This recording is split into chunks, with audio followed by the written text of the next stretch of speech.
क्या आपको लगता है कि आप धूप में भी रह रहे हैं, सही से खा भी रहे हैं, फिर भी हड्डियां कमज़ोर हो रही हैं? कभी कभी घुटनों में दर्द भी हो जाता है, थकन सी भी रहती है, डिजीनेस रहती है, थोड़ा सा काम करते हैं और सांसें सी फूलने लगती हैं। फ्रेंड्स, ज़्यादातर इंडियंस विटामिन डी और बी 12 की कमी से परेशान जूझ रहे हैं और उन्हें पता तक नहीं है कि उनके शरीर में इन विटामिन की कमी हो रही है। और यदि आप वेजिटेरियन हैं तो विटामिन बी 12 के जो सोर्सेज हैं वो थोड़े से और कम हैं।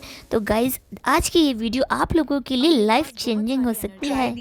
आज मैं किसी महंगे सप्लीमेंट्स की नहीं, बल्कि सही डाइट और सही तरीके की बात करूंगी, जो कि विटामिन डी और बी 12 की कमी को पूरा कर देंगे और इनसे होने वाली लक्षणों और बीमारियों धीरे धीरे ख़त्म हो जाएंगी। तो guys, very warm welcome to fame Priya. I hope आप सभी अच्छे होंगे। चलिए जानते हैं सबसे पहले इसके साइलेंट किलर लक्षणों को। शरीर में जब किसी विटामिन की कमी होती है तो वो शरीर हमारा कुछ इशारे देने लगता है। क्या आपको कभी कभी बैक पेन रहने लगा है, जो लगातार कभी कभी होता रहता है, सुस्ती सी लगती है, थकान सी महसूस होती है, जोड़ों में दर्द हो जाता है, दुखन सी रहती है, तो गाइस हो सकता है कि आपको विटामिन डी की कमी हो। परंतु इसका सटीक पता आपको तभी लगेगा जब आप इसका टेस्ट कराएंगे। लक्षणों से कुछ हद तक जानकारी मिल जाती है कि शरीर में कुछ दिक्कत हो रही है, बट इसका एग्जैक्ट पता लगाने के लिए आप ज़रूर से अपना विटामिन डी का टेस्ट करा सकते हैं। अब जानते हैं कि विटामिन बी 12 की कमी के कौन कौन से लक्षण हो सकते हैं। हाथ पैरों में सुई सी चुभना, टिंगलिंग सी होना, मेमोरी लॉस होना और गुस्सा आना। तो गाइज़, ये लक्षण भी यदि आपको हो रहे हैं तो ज़रूर से आप अपना विटामिन बी 12 का टेस्ट करा लीजिए। टेस्ट से ही आपको सही सटीक पता लग जाएगा कि कहीं कमी तो नहीं है। 1 साल में एक बार ज़रूर से टेस्ट करा लेना चाहिए। गाइज़, कई बार थकन सी होती रहती है और हम ध्यान नहीं देते, पर क्या पता ये थकन सिर्फ थकन नहीं, आपके नर्वस सिस्टम की पुकार हो। चलिए गाइस, हमने लक्षण तो जान ली। अब बात करते हैं हम सॉल्यूशन की कि इन कमी को पूरा करने के लिए हमें क्या क्या खाना चाहिए, क्या अपनी डाइट में चेंज करें। विटामिन डी की कमी को पूरा करने के लिए नंबर 1 जो सबसे ज़रूरी है वो है 10 सन एक्सपोजर। जी हाँ, आपको धूप में सिर्फ घूमना ही नहीं है, धूप में बैठना चाहिए। 10 बजे से लेकर 2 बजे तक की धूप में वो किरणें पाई जाती हैं जो कि शरीर के अंदर विटामिन डी की कमी को पूरा करती हैं। गाइस, इसमें सिर्फ आपको बैठना नहीं है, बल्कि बिना सनस्क्रीन के आपको इसमें रहना है, तभी ये किरणें शरीर को फ़ायदा पहुंचाती हैं, विटामिन डी की कमी को पूरा करती हैं। हमारे यहाँ गाइस इतनी तेज़ धूप होती है कि इस समय पर बैठना गर्मियों के मौसम में थोड़ा सा मुश्किल हो जाता है। मैं प्रैक्टिकली बात करूंगी गाइज, अगर बहुत देर तक आप ना बैठ पाएँ तो ज़रूर से इस टाइम की धूप के बीच में थोड़ा सा बाहर ज़रूर निकलिए, थोड़ा सा टहलिए और जितनी देर आप रुक सके उस धूप को ज़रूर लें। नंबर 2 है मशरूम, जो कि एक डाइटरी टिप्स है। जी हाँ, मशरूम विटामिन डी का अच्छा सोर्स माना जाता है। यदि मशरूम को आप 1 घंटा धूप में रख दें और उसके बाद बनाएं तो इसमें विटामिन डी भर भर के हो जाता है।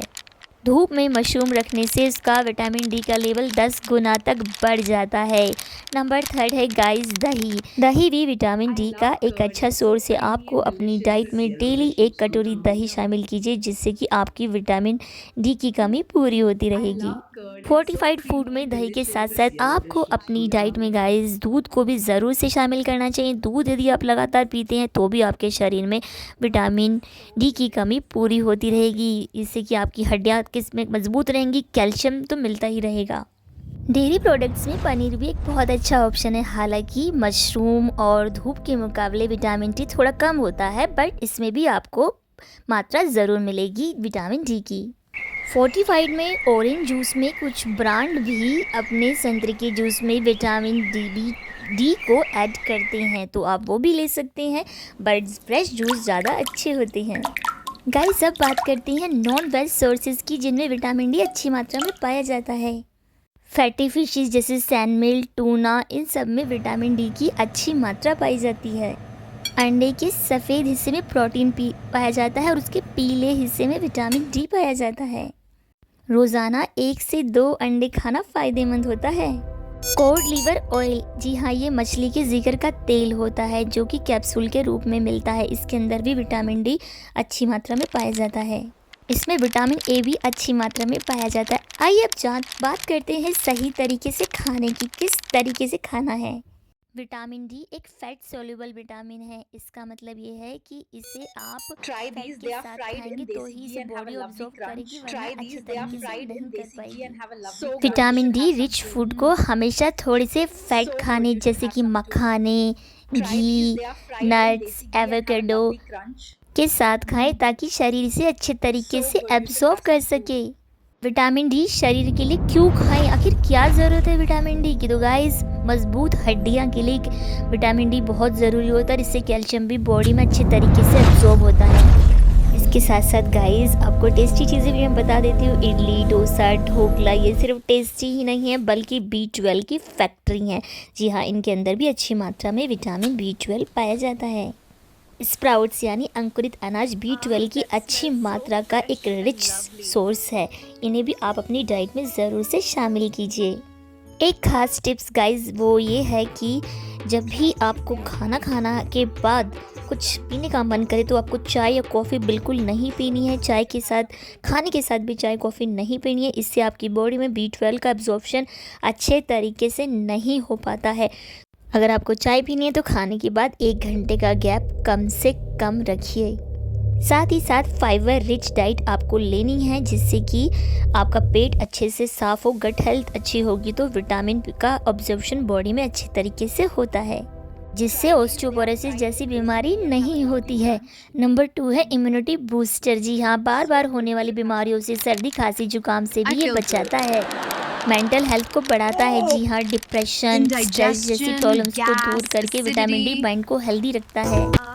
मसल्स को स्ट्रॉन्ग बनाता है। मसल्स की कुछ प्रॉब्लम्स को दूर करके, स्ट्रेस, उनकी तनाव को दूर करके मसल्स को अच्छा बनाता है, उनको स्ट्रॉन्ग बनाए रखता है। तो फ्रेंड्स, यदि आपको किसी भी विटामिन की कुछ कमी के लक्षण नज़र आ रहे हैं तो सबसे पहले आप किसी भी अच्छे लैब में जाइए, वहां पर जाकर अपने टेस्ट कराइए। रिपोर्ट के बाद ही श्योर होइए कि आपको इस विटामिन की कमी है या नहीं, क्योंकि कई सिम्टम्स गाइज ऐसे होते हैं जो कि किसी दूसरी प्रॉब्लम में भी हो सकते हैं। इसलिए कन्फ्यूज़न से बचने के लिए टेस्ट कराना बेहद ज़रूरी है। यदि आपको किसी विटामिन की कमी पाई जाती है तो आपको डाइटरी टिप्स तो फॉलो करने ही हैं, साथ ही साथ आपको डॉक्टर का परामर्श भी लेना चाहिए।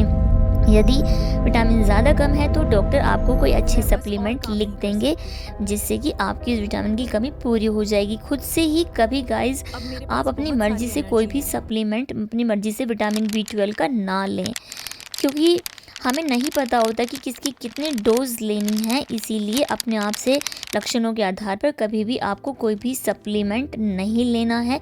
कई बार ये खुद के लिए बहुत ज़्यादा घाती चीज़ें हो सकती हैं। जी हाँ, विटामिन B12 का अगर आप ज़्यादा डाइट वो ले लेते हैं, डोज ले लेते हैं, तो वो शरीर के अंदर इकट्ठा होता रहता है और इससे किसी तरीके की शरीर में परेशानी आ सकती है। इसीलिए अपनी मर्ज़ी से कोई भी B12 का सप्लीमेंट या विटामिन डी के कोई भी सप्लीमेंट आपको बहुत ज़्यादा मात्रा में हाई डोज बिल्कुल भी नहीं लेनी है। डॉक्टरी परामर्श अत्यंत आवश्यक है। अगर आपको ये वीडियो अच्छी लगी हो तो चैनल को सब्सक्राइब कीजिए ऐसी अच्छी वीडियोस देखने के लिए, और वीडियो को लाइक कीजिए, कमेंट कीजिए कि आपको नॉन वेज है या वेज डाइट पसंद है। साथ ही साथ अगर आप किसी और टॉपिक पर वीडियो देखना चाहते हैं तो मुझे कमेंट में ज़रूर बताइए गाइस। अपना ख्याल रखिए, खुश रहिए, स्वस्थ रहिए, अपनी सेहत का ख्याल रखिए। मिलती हूँ नेक्स्ट वीडियो में। Bye bye friends.